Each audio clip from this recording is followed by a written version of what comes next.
Hello everybody, good afternoon and welcome to the United Stand. This is your latest Manchester United news and transfer news. Two things I want to say. We'll talk about Paul Pogba actually. He's coming out of Italy again, but I think that the link into Ronaldo's exit from Juventus and Paul Pogba's likelihood of leaving United, I think we all know that. I think it's just all a case of when that might happen. We're going to talk about that, but first of all, two bits of news. First of all, a bit of a positive news because every little helps.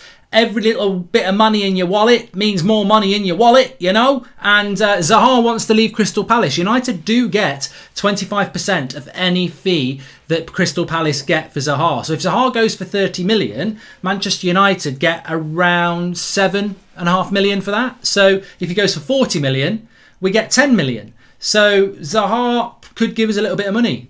More than we'll get for Phil Jones. More than we'll get for 10 Phil Joneses, to be honest. 10 million, but 100. But yeah, Zaha wants to leave Palace. He's been trying to leave Palace for a long time. If he does leave Palace, I hope he leaves for shitloads of money because we get 25%. So that's a bit of a positive. The second thing I want to say is about Sancho. Stop worrying about Chelsea and Sancho. Like, there's nothing credible out there at the moment that Chelsea are in talks with Jadon Sancho. I think people are getting panicky. Remember, most of us have been through a transfer window before. This sort of thing happens. There will at some point be a competition for Sancho's story because it benefits Dortmund. You know, there will be. We had it with Bruno. We had it with Maguire. We had it with Wan-Bissaka. There will be a competition story out there for Jadon Sancho at some point. But at the moment, I would not be worried about Jadon Sancho and Chelsea at all. Everything I've heard is that United are the sole winners of this race. It's there for United to negotiate. But we didn't negotiate it last summer, so I'd be worried about that. But I wouldn't be worried about rivals. So let's talk about Paul Pogba. Again, more stories from Italy talking about Paul Pogba's return to Juventus.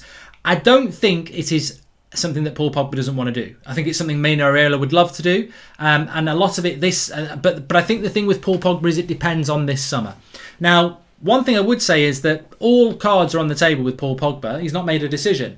New contract, leaving United, running his contract down. Those three options are on the table this summer. He will make his mind up in July. But Paul Pogba is not a side issue in this transfer window. You can focus on Sancho, you can focus on Varane, you can focus on what Chelsea are doing up front and what Man City are doing up front and Harry Kane. Mark my words, Paul Pogba is going to be a big part of this transfer window if he wants to be. If he wants to run his contract down, Pogba will be the big story next year. But if he wants to get involved in this, Pogba becomes a very quick, very big story very, very quickly, as does Cristiano Ronaldo. So there's a lot of interesting, Mbappe maybe as well. So there's a lot of interesting angles in this transfer window. Now, Cristiano Ronaldo could well be pivotal to what Paul Pogba does this summer. Because if Juventus move off Ronaldo, which apparently they want to do, they will have the money to bring in Paul Pogba. But if Cristiano Ronaldo goes to PSG, there is a feeling that Zidane could go to PSG with Ronaldo and he would take Pogba with him to PSG. So Ronaldo's movement depends a lot on what's happening with Paul Pogba this summer. And if Paul Pogba is to stay at United, I think Ronaldo needs to stay at Juventus because I do think those two things will be fundamental. Whether Pogba would go to PSG without Ronaldo being there with Mbappe leaving, I'm not so sure. And would Pogba go to Juventus when Ronaldo's still there? I'm not so sure. And I don't think Pogba's going to go to Real Madrid. So keep your eye on what's happening with Ronaldo this summer in relation to what's happening with Paul Pogba. Also keep your eye on Manchester United because it's not beyond the realms of possibility. We know that Pogba's looking for around, well, according to reports, around £400,000 a week to sign a new deal at United. Now, should United give him £400,000 a week? No, I don't think he's worth that. People will say, well, De Gea's on 375k, and I understand that. But De Gea shouldn't be on that money either. I don't think that Paul Pogba has... I mean, to be honest, I love Paul Pogba. I think he's a fantastic player and I want him to stay at Manchester United. But I don't think that in the last 4 years he justifies a 25% wage increase because he's on about 300k a week at the moment. I don't think he justifies 400k a week just because, you've got to judge a player on the pitch. So...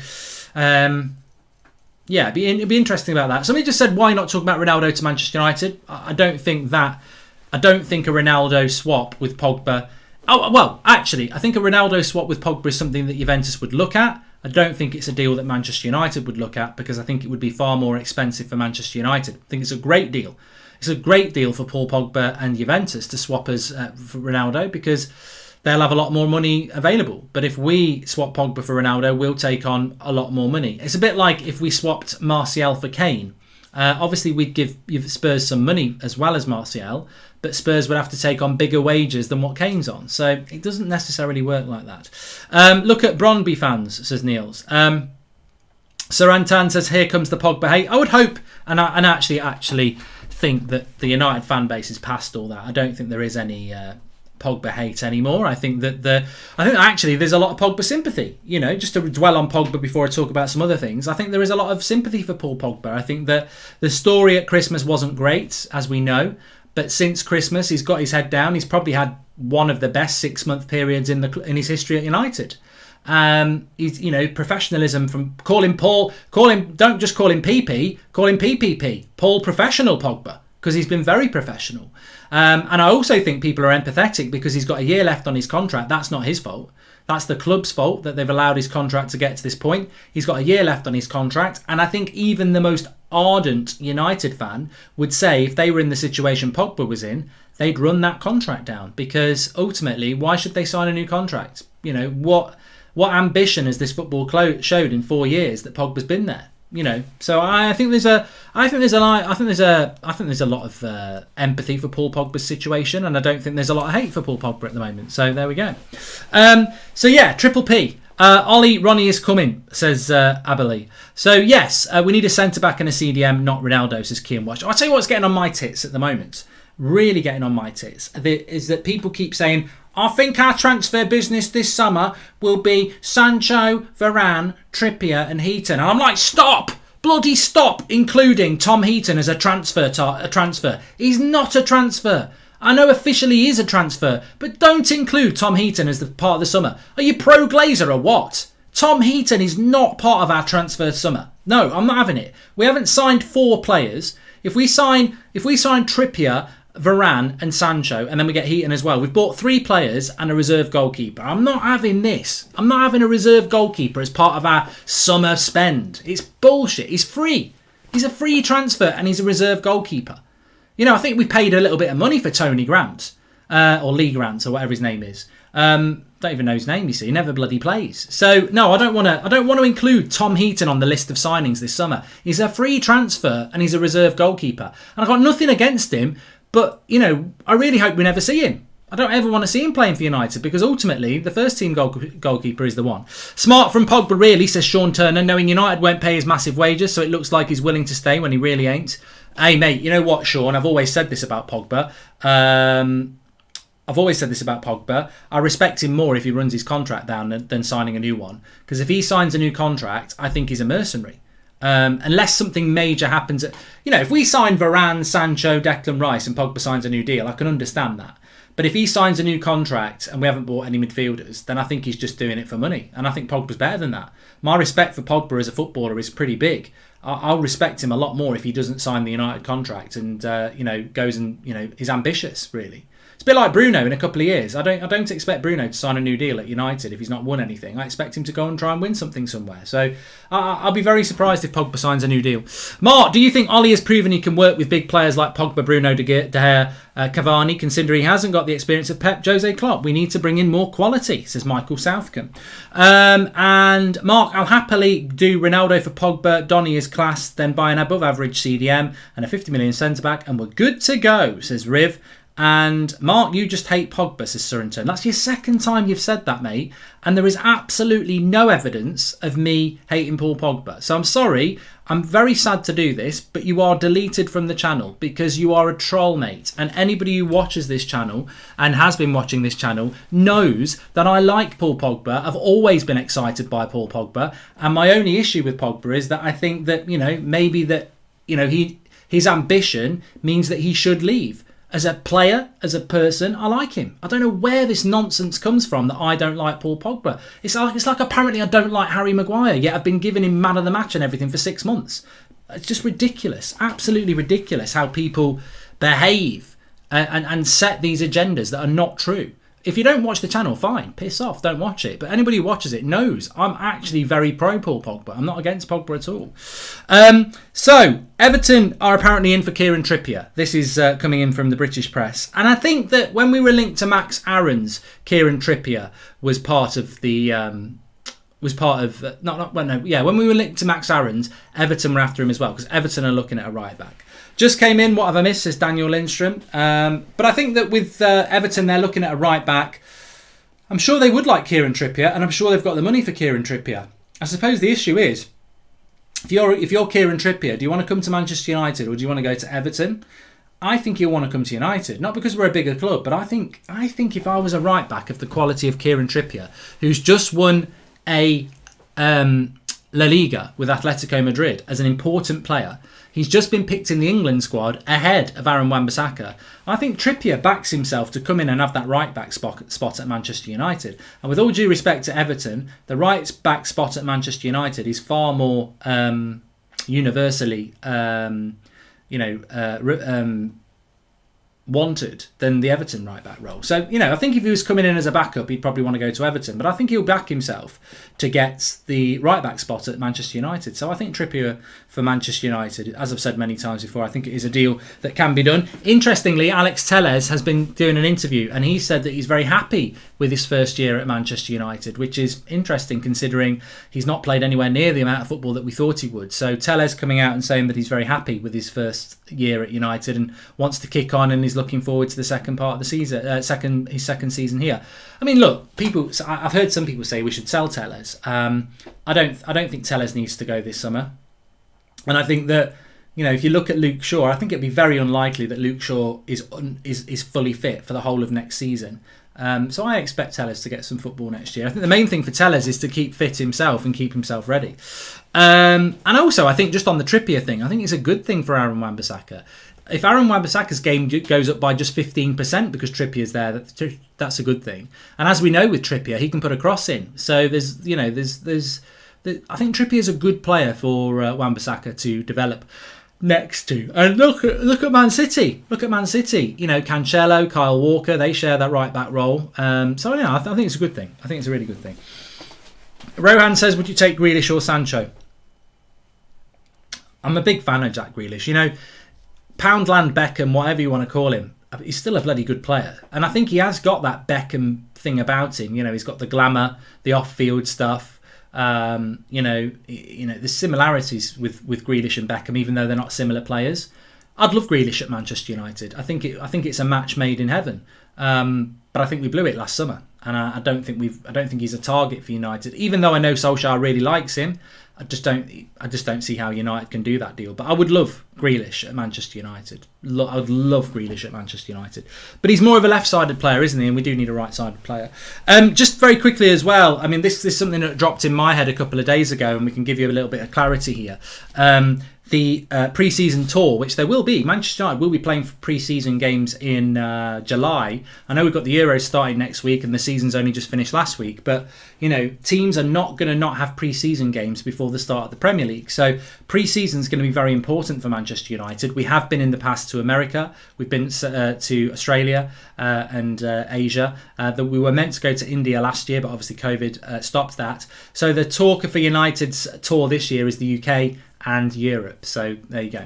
If we did get Trippier, then it would help him and Wan-Bissaka, as they could both help each other defensively and attacking. Look at what Telles did, says Ali Morgan. I agree with you on that one. Could be on a tour to Grimsby. I think there will be Manchester United games. Of course there will. Just check the top left-hand corner. We're only 100 subscribers away from 56,000. So please subscribe, by the way. Bottom right-hand corner. Lots of content coming for you. Somebody just said, what's the latest with Sancho? Sancho update, says Fahim. There are no watch-alongs today, mate, because there's nobody I really want to watch. But the Sancho latest is that don't worry about Chelsea and watch out over the weekend, maybe even before the weekend. I spoke to somebody this morning and they just said, watch out over the next few days, which is basically what Romano said last night as well. Was it the same person I spoke to? No comment. But basically, watch out over the next few days. Nobody's willing to say he's going to be holding the shirt up by the start of next week, and nobody will give that information. But what is out there is watch out what's happening over the next few days, which is what you know from Romano last night as well. What I've been trying to find out is what we're expecting over the next few days, and I've been told it could be nothing, like literally United are going to sweat this out again and try and negotiate the price down, and it could go on for weeks. from one extreme of that to one extreme of very advanced, and it continues to advance, and he's announced at the start of July, or extremely advanced, and he actually is holding up a United shirt starting next week for Manchester United. What I've been told is the most likely outcome. We will know by Monday at the latest what's going to happen, but one of the most likely outcomes is that a deal gets done, but he doesn't come to Carrington, he doesn't do his medical, he doesn't hold a shirt up. It's a deal for Jadon Sancho is done pre-Euros, pending a medical and unveiling in July for the new kit. That's what I've been told is the most likely outcome if United can agree a deal with Dortmund, and that's the big thing. So the big thing is probably, in a positive sense, deal done with Dortmund for Sancho, pending the medical after the Euros. So and therefore holding up the new shirts, which many of you will probably go and buy, and the Glazers will go, yes, we've won. But no, that's the most likely outcome if United agree a bid, and that's expected to be resolved in the next day to 3 or 4 days. So we'll see if that happens. I will take that. I don't care about the photo glamour, says G Mitchie. I tell you what I would say, and I haven't said this before, and I will say it now.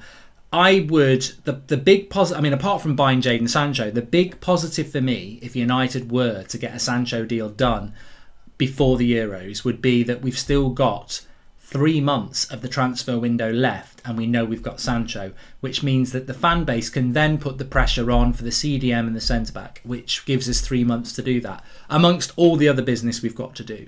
But there is money, as well as that. I heard somebody saying this morning that if United have got the money to get Sancho and a centre-back, any other signings will be dependent on money raised. Well, if you get 10 million from the Zaha deal and you get 20 million from the Lingard deal, that's 30 million straight away. You only need to generate another 20 and you've got your midfielder. And you can generate that 20 easily in numerous ways. So, the one difference I think for me this summer with Manchester United is that we do have a lot of ways of generating income to use towards other transfers. We know we've got about 100 million.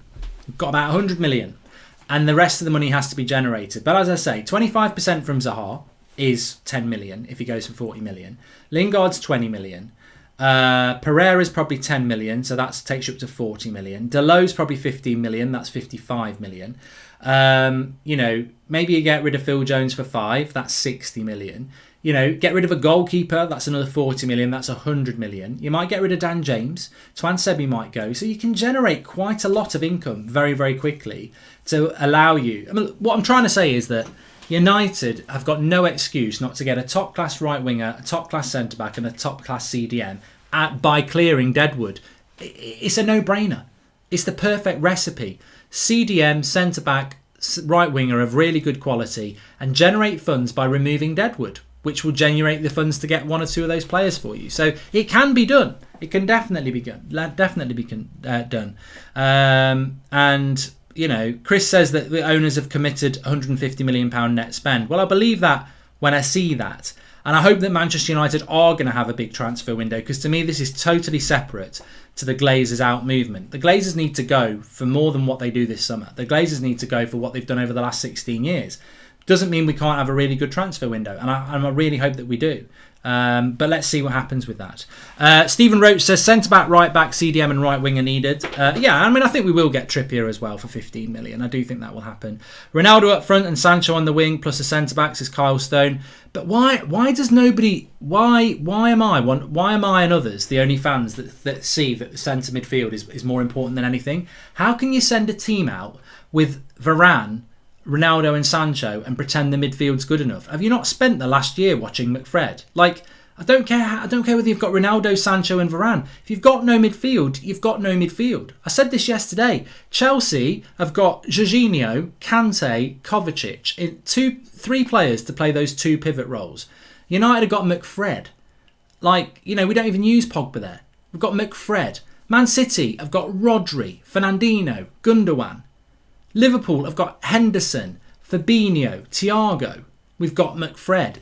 I don't care who's up front and who's at centre-back and who's on the wing. Your midfield is your engine room. We've got to get somebody of quality in there, especially with Matic and Mata going. That's more money as well. Matic and Mata's probably another 10 million, plus 250 grand a week off your wages. So will we buy a CDM? And if so, who's most likely? Keep up the great works as DM7. Well, I'm just talking about that, and I don't know who's most likely, but we do need to get one.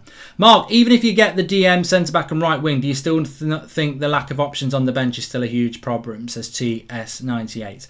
Not really, because if you bought a centre-back, a CDM and a right winger, straight away on the bench, either Greenwood or Rashford's on the bench, Lindelof, Bailly on the bench, Wan-Bissaka or Trippier would be on the bench. Telles would be on the bench. If Pogba stays, Van der Beek's probably still on the bench. That's 5. And then you've got your youngsters like Diallo coming through. So the bench would be absolutely fine. Why can't we buy players like Chelsea and City do, says Mark Friedman. Also, what I would say is that to help the squad grow, you can't have people like Mata, Dan James, Matic, Lingard, Brandon Williams, Pereira, Delo. You can't have all those players as bench players next season. They're all players for different reasons who need to be moved on, and they will generate a lot of money. Martial, I forgot about Martial as well. Red one. So the bench is very, very good. Zaha doesn't play for us, Mark Harold. I know that, but he will generate 10 million quid because we get 25% of his sell-on fee from Crystal Palace. Listen, use your ears. Listen, you'll benefit in the long run. Mark, which player you think best replacement for Pogba if we can't get Jack Grealish? Is Man United news now? I don't know.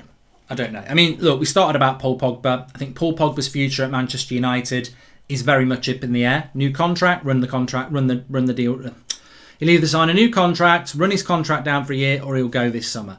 I think if he signs the new contract, we've either had an amazing summer and he wants to commit, or he's doing it for the money. So I don't think that'll happen either way. If he goes, he'll only go if it suits him. And I still think the most likely outcome is that he's going to run his contract down.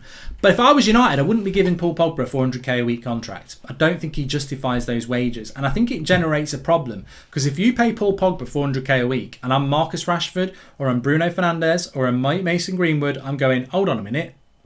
Is he that much better than me? And yet his wages are double mine. So it doesn't work for United to pay that sort of money for Paul Pogba. But it works for Paul Pogba to ask for that. And I don't think people understand this. Paul Pogba should ask for 400 grand a week. And I'd never normally say he should, but he should. You know why he should? Because in a year's time, he's a free agent and no one's got to pay him. No one's got to pay a club 50 million. So if Paul Pogba goes to PSG next summer, or Juventus next summer, or Real Madrid next summer, he will be earning around 400 grand a week because they won't have to pay the transfer fee. And he will say, you're not paying a transfer fee, so half of that transfer fee should be going to my wages. And he can negotiate. So Paul Pogba's got every right to say to United, I want 400 grand a week if you want me to stay. United would be bloody stupid to pay it. But Paul Pogba is right to ask for it, definitely, for the reason I've just said. Who did Jose Moyes LVG want versus who did they get, says Ben Dillon. I mean, that's a long conversation, Ben, but we know that in the case of Moyes, he was expecting Fabregas and Bale, and he got Fellaini. We know that in the case of Van Gaal, he was expecting Muller, and he didn't get him, amongst other players. We know that Mourinho was well, I don't know the specific targets that Mourinho wanted, but he didn't get what he wanted. We know last summer that Ollie wanted Sancho and Upamecano, and he ended up with Diallo and no centre-back. Pogba or Declan Rice, who do you prefer if you had to pick one, says Mark. I mean, I still want Pogba at the club. I still really like Pogba. I just think the circumstances are different. Romero is a free player, Anna, but I don't think we get any money for him. Wages, though, 80k a week. You've got to take that into account. Would you take Brozovic from Inter as a DM, says Evander? I mean, I'm unsure. I'm unsure on Brozovic. And I don't think Ollie would go for Brozovic. I definitely don't think it's a player that Ollie will have scouted or haven't had a look at, to be honest. So I don't think that will happen. No, I don't. Anyway, it's just a quick update show. We are going to be back at 8 o'clock as normal. So make sure you smash a like on the video and subscribe. Very much looking forward to that at 8 o'clock. Hope you've all had a good day, by the way. I've had a really busy week, actually. Very, very busy. And I'm looking forward to getting to the weekend. And, hopefully something's going to kick off with this Sancho deal in the next sort of 2 or 3 days. Because I still think that, look, my feeling on Sancho, and I've been very honest on this, I'll believe it when he's holding up the shirt. I always do it that way. I believe it when he's holding up the shirt, and I don't think it'll happen till after the Euros. But all I can keep telling you is that good people that I trust are saying watch out before the Euros. So I'm watching out like anybody else with a little bit A little less conversation, a little more action, please. That's exactly what I think, actually. But I was going to say with a little bit of dubious and cynicism, skeptical. But what I want to see with Sancho is a little less conversation, a little more action, please. All this conversation and satisfaction in me. Yeah, so I want to see a little bit more of that. Come on, come on, come on, come on. Come on, come on, come on, come on. Come on, come on, come on, come on. Come on, a little less conversation, a little more action, please. Anyway, I should have just ended the video and done that on my own. Thanks everyone for watching. Smash the like on the video. I'll speak to you all in a bit.